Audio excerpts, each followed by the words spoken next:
Hey all, it's Jan from the Jan Files. It's been a minute. And the reason is I had a terrible stomach virus. Whatever. I don't wish that on anyone. But I'm back. I'm here, and when the fall comes, I'm going to be able to do this far more frequently because both my kids are going to be in college. So right now, I apologize for not being around in the past few days, but I'm here and let's talk. This is the Jan Files, and I need you to subscribe. And let me tell you why. Because independent media, as we all know, is being attacked. We don't know what the underbelly of YouTube is. And I can see that I'm not getting subscribers. Some of the subscribers I had have dropped off. And certainly the amount of views I'm getting is less. So I really need you not only to support me, but I'm going to name some others that I encourage you to support that have better, obviously bigger, much bigger than what I'm doing, but equally as important, I think, in terms of being an independent voice or independent news. I'm a voice, okay?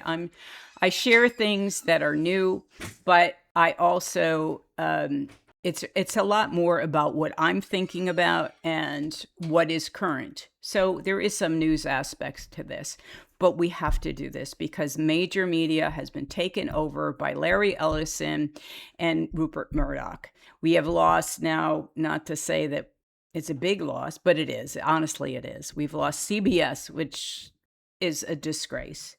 We're going to lose CNN because Barry Weiss, the pig who's in charge of CBS and destroyed CBS, is now in charge of CNN. So all of the destruction she did to CBS meant nothing. They applauded her. They said, yes, we're now going to make you the head of CNN.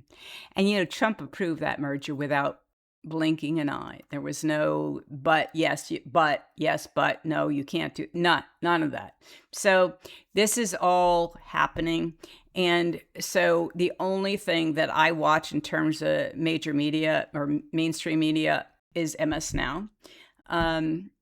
I know that sometimes they can be problematic, but I find they really do attempt to talk about the facts. And that is what it's all about, right?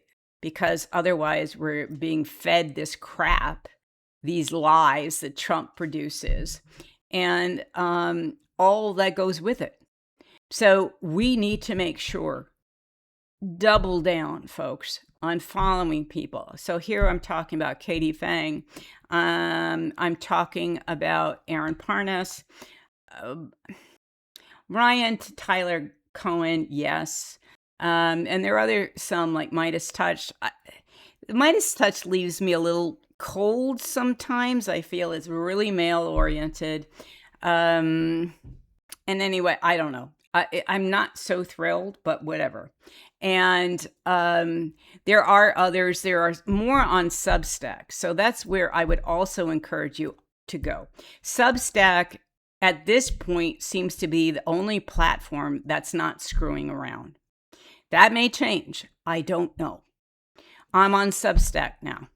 So I would encourage you to join Substack. And, to follow me there is free. Someday, I've said this before, I may have more to put out there than I have now. But right now, it's completely free. I post my videos there, and I will start posting some writing. So, FYI. Now, the next thing I want to talk about is Epstein, because something really big happened last Friday. I would assume most of you know about the New York Times article that was an excerpt from a book by Maggie Haberman and Jonathan Swan. And it was about the administration talking about covering up the Epstein files in the Situation Room. And it was incredibly detailed, like verbatim. So the only way you get that, folks, is if somebody has taped it. Now, these brilliant souls, so let's talk about this. These fucking stupid assholes You can't go into the Situation Room with the device. You just can't. It's not allowed. So they all put their earphones everywhere. And then they called Bondi, Patel, and what's that asshole's name? Oh my God. Dan Bongino. Now, I don't know. I've been switching back and forth as to when I bet who was actually recorded this. I wouldn't, I don't know. Is it, we can vote on this. I'm not sure I have, I think Bongino may be a good one because he was really objecting to all of this. And maybe he covered his ass by recording. I don't know how long he stayed after that meeting. That should be worth noting. But they're afraid that there are more tapes out there. Now, Bondi, obviously, and Bongino are not part of the administration anymore. But they're right. There is something more of is going to come, whether it's another another piece from Haberman and Swan. I bet they just kind of dropped this like, ooh, this is just one of the things from our book, which I find disgusting, by the way. This should have been, the minute they found out, this should have been out there. This should not have been, an excerpt from the book, but that's Haberman's style. I don't know about Swan, but this is nothing new for Maggie Haberman. What is it? I don't know. What doesn't she prioritize? Maybe the United States and what's going on. She likes to control how she delivers the information when in the meantime, we're getting screwed. Anyway, this is very, very important. And what I want you to start calling this is Nipplegate.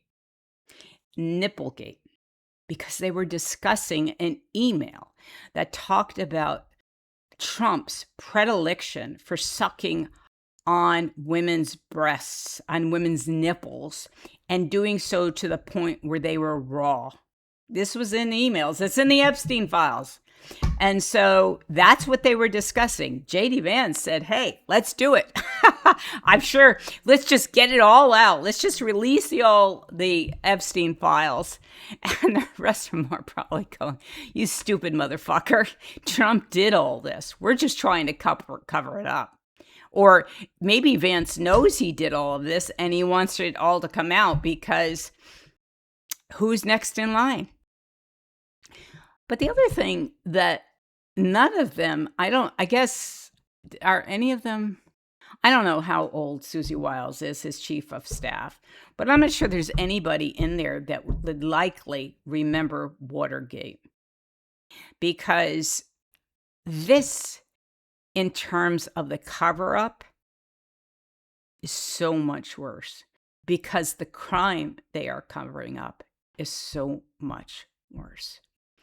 And we need to make sure that this Nipplegate does not go away.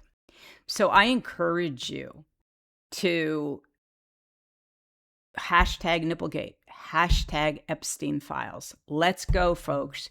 This is important. So if you share this video or you repost this video, make sure you include hashtag Nipplegate.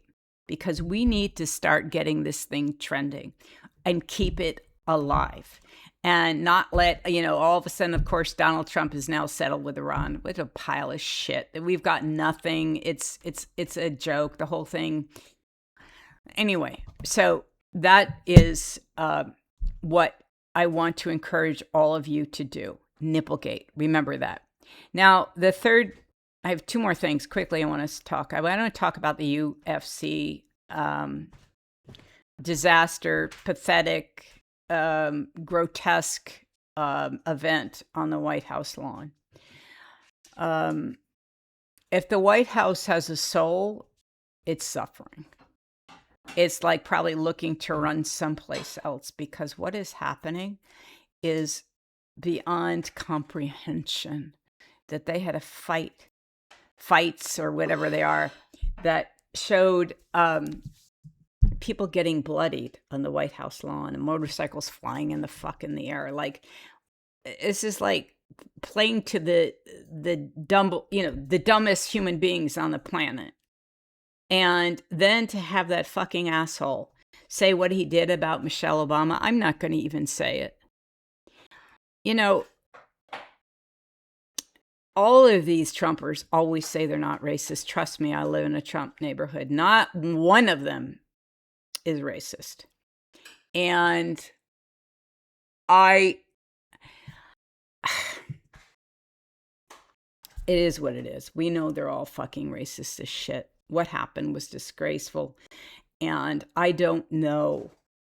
I just don't know how so many endure this crap. So many Black people have to endure this all the fucking time. And it's debilitating for me, but I don't think my husband will say, no, we're used to it. And how fucking sad is that? But it is. It's the truth, And me, in my whiteness, I'm not used to it, even though I'm old enough to have heard it throughout my entire life. There's still part of me that it just enrages me. And I don't want to speak for Black people, even my husband, because they all have their own way of coping. But I will say the inhumanity of this administration is grotesque. And it's not a joke. And it shouldn't be a joke ever. So anyway, we all know, I'm sure you all agree with me, so I'm not, I am preaching to the choir, but I think it's really important to remember that. I think one of the things that white people don't often do is check in with Black people. We don't say to our Black friends, hey, how are you doing? How's it, how are you with all that's going on? And I think that's really an important question to ask. It shows that we're aware. It shows that we care. And it shows that we're listening. So I would also encourage that. And finally, the last thing I want to talk to you about is kind of personal. The stress of this has been getting to me. And to the point where I decided that I wanted to get a therapist, because it's the stress, the burnout, the constant barrage of all that's happening, and my participation in it is really had an impact on this. What I'm doing here is probably the healthiest thing I'm doing, right? To share with you what I'm feeling, to in my own way to make a difference. This is important to me, as is the local work that I do. I have got to stop the other social media, because talking to assholes on Facebook or wherever they are, Threads, or I'm not on Twitter. I would probably be dead if I was on Twitter at this point. I don't do that. But I am also going to be far more aware of my mental health going forward, because this is a lot, folks. And I think I'm only encouraging everybody to check in with yourself. I have no problem admitting that I'm going to go to therapy, because I need to figure out a way to let the steam out that's healthy, right? And not, I'm not taking it out on myself necessarily, but I am, in the sense I'm stressed and I'm burned out. And so I'm going to only say to you, I'm going to encourage you to talk about it if you need to make sure you check in and make sure that all of this is not crushing you. And I know I'm not alone, because I've spoken to other people. And I think it's really important that we are honest with this, because we need to embrace each other with all that is going on, and also say it's okay if you need help, and okay if you need to talk. So that's my what I have to say to you tonight. I am going to do another deep dive on Epstein tomorrow, as well as, I don't know if Opus Dei will come tomorrow too, but look up OPUS and then DEI. It's a Catholic organization that has been around since the 20s and 30s. Not all of it is evil. No, I'm not saying that, but there's a group. And there's a group of powerful white men.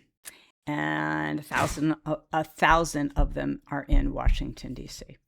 So I will talk to you about that too. Take care of yourself, folks. We will get through this. But the only way through is if we support each other, if we allow each other grace when it's tough. Okay? So take care of yourselves. See you tomorrow.